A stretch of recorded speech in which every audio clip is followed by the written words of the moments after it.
Welcome everybody to Thrive Hive Live, where we are taking 21 weeks to step through the steps of launching a business or even reevaluating the business you already have. So this is step 6, and we are going to talk about registering your business. So steps 1 through 5, we really looked at like, why am I starting a business? What do I want to offer? What do people need? How do I talk about it? All of those kinds of things. But now things are getting real. Now we're talking about how to register the business. So this is where we really get into the nuts and bolts, which when I talk about Thrive Hive, I say, what I do is provide information on the nuts and bolts so that solopreneurs can move forward with confidence instead of confusion. We're getting into the nuts and bolts. Some of the topics coming up might not be hugely exciting, but they are important. Also, they might be kind of quick to step through too. So we'll see how long these sessions take.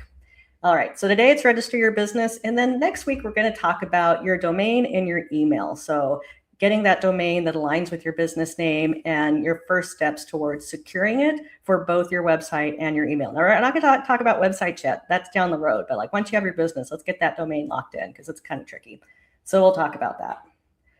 All right, so in the description of the event, I put in a lot of links this time. So we have our usual links towards Thrive Hive, Thrive Hive Live, sign up for the next event. By the way, please sign up for the next event, and a link to the course workbook. So all the information is there. There's also additional information because I'm going to be talking about a few services that can kind of help you with this particular nut or bolt if you end up challenged. And so I included those as well. So with that, I will get started.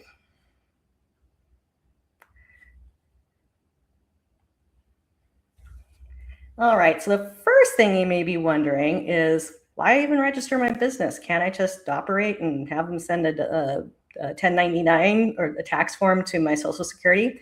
And you absolutely can. And there's times when that makes sense. If you're doing like a one-time contract or you're just like putting your feelers out there to see a little side hustle, it's not really a full-on business, just a little side income, then doing that work under your Social Security number makes sense. And so I said 1099, that's the form that the person who pays you will send you to say, I've given this person money in order to do some work for me. And as I say that, this isn't in the workbook, but in the past, it's been if they spent $600 or more on you, then you get a 1099. Next year, the number's going up. I believe it's $2,000. So if it's a small number, you might not even get that 1099.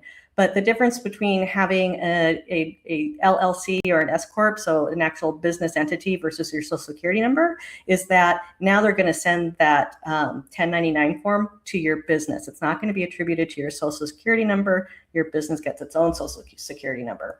So that's one of the benefits of registering.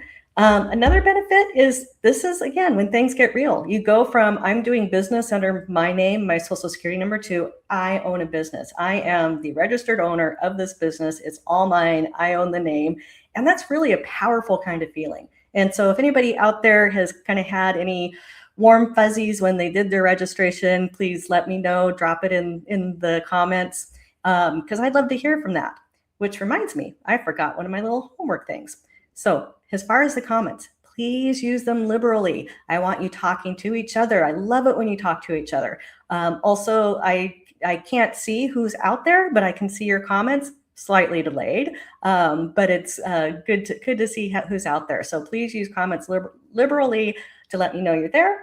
But more importantly, to connect with each other. So if you're not already connected in LinkedIn and what somebody's saying makes sense, or you want more information, connect and continue the conversation after this event. So little misplaced plug, but put it out there. All right. So the benefits of registering, again, that's what takes you from I'm doing some stuff on the side to I have a business, I own a business. And that's a whole different mind shift that is, I know for me, was just like, oh, I'm a business owner. This is the thing that I'm going to nurture. Also, it kind of gave me a little bit more, I don't know, meat in the game. It wasn't as easy to step away. I mean, technically it is, but there's more investment there. And then just being able to separate your business from yourself when it comes to things like taxes and liabilities and all the rest of that stuff. So again, if you're just doing a little side hustle here, you're not going to turn it into a full business, you're fine to work under your Social Security number. But if you're really wanting to start a business, then this is the way to go. Now I will say this course, or what we talk about today, is going to be pretty much US focused, but the same steps apply wherever you are. So we're going to talk about like Googling how do I register and taking those steps. And I do have one resource on the resources page for Canada. So we'll talk about that, but just know if you're not in the US, follow along. It's still going to make sense. It's still going to be useful to you. And we'll go from there. All right. And sorry, trying to read my notes here. So we're going to talk about an LLC. We're going to talk about DBA, things that can be changed. And, you know, I'm using a line. I usually use a line in Thrive. So my LLC has kind of the case study for these sessions. And I will say my setup was a little bit more complex than what most of you folks will probably see, because I was living in New York State, knowing that I was going to be leaving, and I had to do things just a little bit different. I'll go more into that later, but I also want to give you a heads up. If that's you, there's this kind of supplemental pages at the back of this that we're not going to go into, so you can kind of find out what does it mean to register out of state, and how do I get a DBA over there, and what is, so that information is there, but we're not going to go in depth today. But let's go ahead and step into talking about structures. So with the structures, so we talked about using your social security number. And again, that's fine. You're just dipping your toe, not making a lot of money, not a full-fledged business, just the side hustle. That can be fine.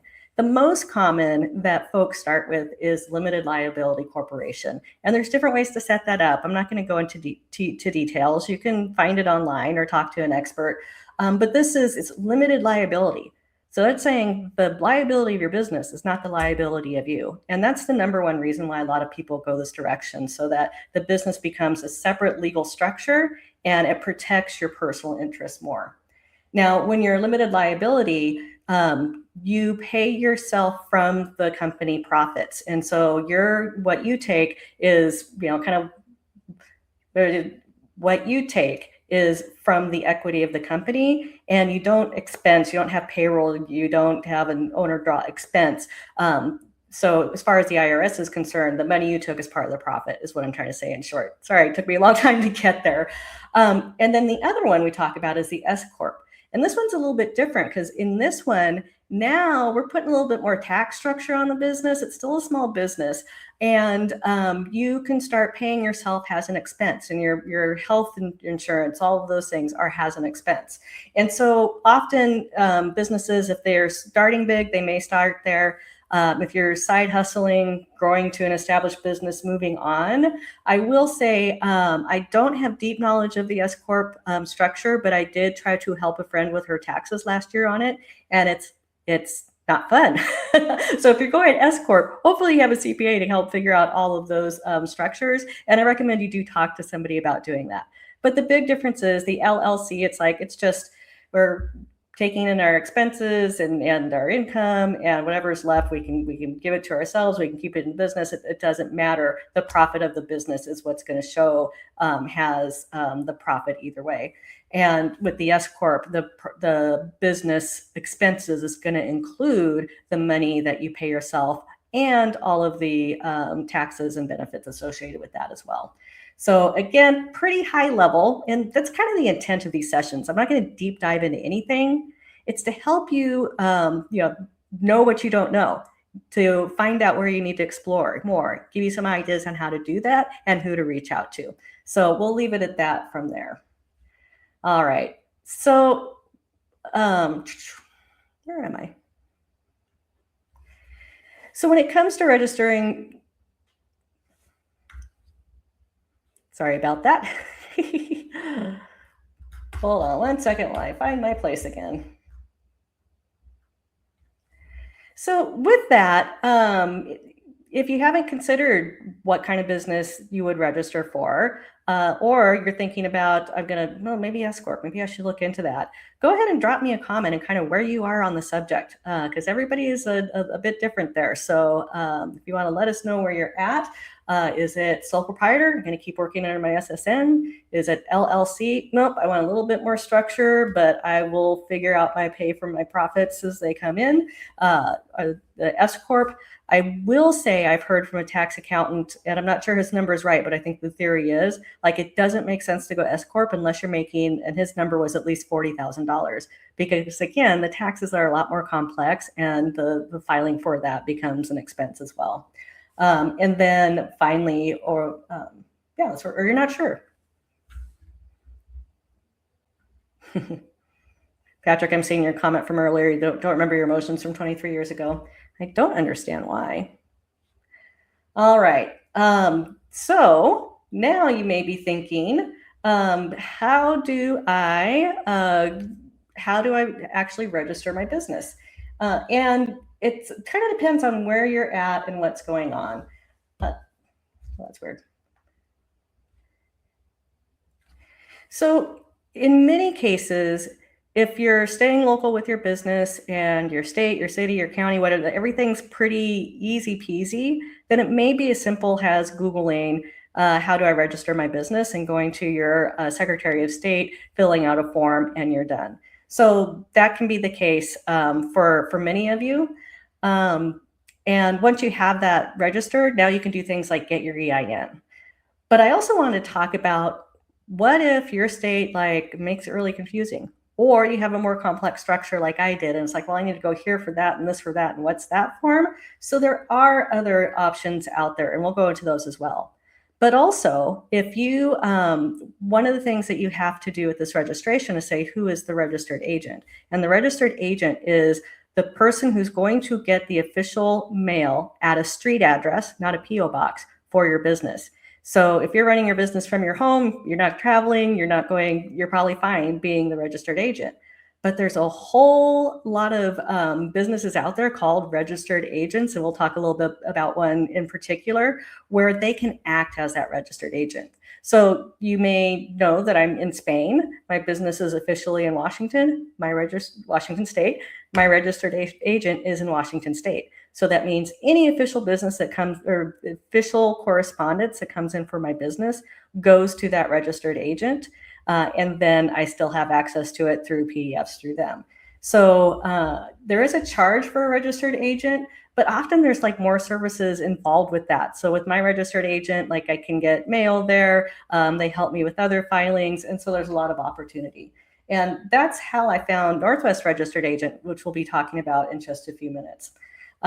So yeah, many times, again, just Google how to start in my state, follow the breadcrumbs, and see how easy it is. But my encouragement to you is, if it gets confusing, if you get lost, if you're like, I don't know what this form is, am I doing it right? It might be worth hiring somebody to help you with that. And often that might be a local registered agent, because this is what they do every day. They know the forms, they know the ins and outs, they know the filing times, they know it all. So if you're getting confused and lost, I do recommend considering that expense. All right. I will tell you, when I wanted to register the Beyond the Line Books DBA in New York State, I was going to do it on my own. It's like, okay, I've been through enough of these, I can figure it out. And I Googled okay, I need this form. And then when I tried to go get that form, I couldn't find it. And then it was like, no, go get this form. And then that form, but it did. And so after so much of this, I went to Northwest Registered Agent and said, this is what I need to do. And a half hour later, it was filed. So I wanted to tell you that story. So again, if you are, going to be working out of state, if you can't, for whatever reason, be the face of your business, or if you just want more privacy, excuse me. So by using a registered agent, you use their street address as your business address instead of your home address. So if you are running your business from home and you don't want that out in the public record, a registered agent can help you with that as well. So now that I went through the mechanics of registering, I'm curious on if you have any thoughts on how you would register, or if you already registered your business, share in the comments how you did it, and maybe somebody else that's in the same process will be helping. It is the firework nest, Patrick. It is. I have been having a really hard time all week with my sinuses, and it's yeah, the air quality is not great in Valencia right now. There's fireworks at least once a day, if not 2, 3, 4 times, plus all the independent people that are out there setting stuff off. All right, so again, going to the do-it-yourself or using a service, let us know what you're planning or what you did, and we'll see how folks are stacking across the area.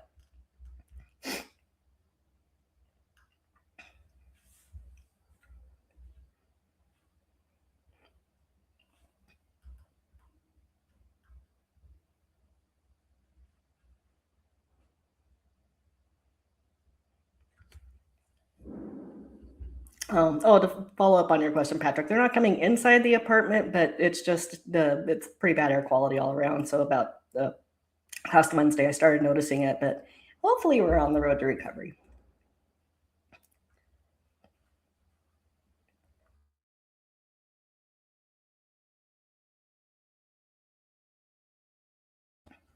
All right, so once you're registered, what does that mean? Well, one is, we talked about this, you can open your dedicated bank account. You can start separating. Please do your personal and your business checking, because when you keep them separate, it makes the accounting work, the bookkeeping, the tax filing 100 times easier. It also gives you more insight on how your business is doing. If you have personal expenses hiding in there, then you don't really know what your net profit is because it's kind of jumbled. So if you're interested in how your business is spending money, then that separate bank account will open you up. And all you need to do that is your EIN. And then I won't go into too deep detail here, but you can start building credit around that EIN as well. So you can separate your credit profile from yourself. That's a bigger, more complex thing. I'm not going to get into details on, but I want you to know that. Also, when you go into contracts, you're going into contracts has the business. And so again, putting some personal separation or some separation between your business and you for, how do I say this? Just some protection of your personal assets, of your personal line, because the business is a separate entity. I mentioned the EIN. What it is, it replaces your social security number. So you may have noticed in the past that when you go to certain sites, it like give you your SSN or your EIN, and the EIN means, oh, I have an LLC that's registered, and I got my EIN from the IRS. By the way, that is one thing you don't need a registered agent for. It is very simple once you have the articles to go into the IRS website, and in about 10 minutes, you will be done and you'll get a PDF with your EIN and you can start using it. And then, yeah, so next week we'll talk about, okay, now that I have a registered business, what next? And I think going on to securing a domain is a great way to go. I was just thinking something there. Oh, I lost it. All right. So I told you, as we get to the nuts and bolts, we probably won't have as long of sessions unless there's like great questions that come through here. But what I hope that you take away from this point is like, yes, get registered. Unless you're still to a side hustling and you don't plan on building business, it's just a little, that's fine. And then registering, unless you have, know that you're going to start off big, starting as an LLC and shifting it later is easy. And okay, and then using a service. So in the, let me go to that page. So in the additional resources, I included Northwest Registered Agent. They work across all 50 states, and that's one of the reasons I use them. My LLC is registered in Arizona. I had a DBA in New York, but I pulled it. And now my DBAs for both Thrive Hive and let's see, that will be on Blind Books are registered in Washington State. And so that makes sure I have legal coverage in all the areas that I'm doing business. Now, why would I choose Arizona for my LLC? Well, at the time I was in New York State and I knew I wasn't staying, and New York State is a very expensive place to run a business. So I started doing the homework on where should I register so that I'm not stuck with a tax burden even after I leave. And so again, there's supplemental information if this might be something that you need to consider in the course, but we're not going to go into details there. All right. So I think that's about all we had. So thank you, Patrick and Liz, for sharing your experience with us. certain businesses require more work to register for. I'm curious about that. Okay, well, I might chat with you afterwards and see what we can learn there. And then I know some people have moved to S-Corp. Yeah, after trying to help my friend with her taxes, and by the way, I couldn't because in order to file taxes for her, I had to buy a very expensive license to software in order to be, and had to be registered and all this stuff. And so I ended up handing her over to somebody else. It is really complex to go S-Corp. So if you don't have good books and a CPA, I would suggest not going S-Corp until you get way more kind of situated. So LLC is the way to go. And then even within LLC, there's different options, the sole proprietor partnership. I'm not going to go into detail on that. I don't know.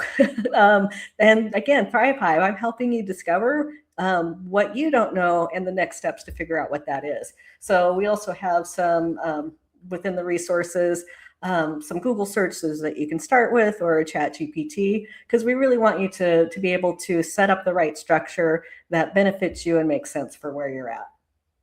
All right. So I think I've muddled my way through this. I did just hear a band outside, but it was pretty quiet, so I doubt it came through here. Luckily, no fireworks through this session, just my coughing fit, which I was afraid might happen and did, but we all hung out there and got it done together. And then also on the resources, so I've talked about Northwest Registered Agency. Also, LegalZoom is one place where you can go, and there's kind of like, poke around and see what services they offer. And then if you're in Canada, it's Owner. So I put that one on there. So I did take care of the Canadians here. And beyond that, there we go. I want to talk about Legal Shield as well, because if you have a lot of different stuff going on with your business, if you have concerns beyond just registering, then Legal Shield, which is a subscription-based legal support, can help you get more well-rounded understanding there. And by the way, now that I see Cheryl is here, ask her for more information if you think that might be helpful to you. Because, this is complex stuff and there's a lot at stake for it. So there's no, it's to your benefit to get support where you need it. And then again, we have state research. You can do a little bit of research there on the LLC and the DBA. That's what I was going to come back to. So we talked about it a little bit last week, but just in case you missed that, your LLC is the official business name, and that's what your EIN is attached to. That's what's on the tax forms and everything else. But you can register a DBA. So DBA, Thrive Hive, and that is Align and Thrive. Yes, Align and Thrive LLC, doing business as Thrive Hive. So you have options to do that. But again, you'll have to look up what that looks like. And we also talked about last week too. It's like if you keep your LLC name a little ambiguous, it might give you a little bit more room to grow. So just something to think about. All right. And again, in the workbook itself, I do have I have supplemental information if you're way more complex because you've got plan on moving across country and out of the country like I was, then that's an option. My light just went off. I hope you can see me. So with that, I would say, I think that's it. If you have any more questions, throw them in the chat. I'll hang out for a second or two. And again, these nuts and bolts sessions may be a little bit quicker. If you feel like you didn't get everything you need, please let me know on how I can provide you the right level of information. Again, the goal is to help uncover what you don't know so that you can start doing the right research. So feel free to let me know how I can support you in that. And with that, I think I will be quiet for a moment, say thank you all for showing up, for your great comments, and we'll see you next week when we talk about our domain and personal email. And with that, there's like different ways to get registered. There's like do it yourself. There's hire somebody like this. So we'll talk about those options so that you can think about your next steps in doing that. And thank you all for being here.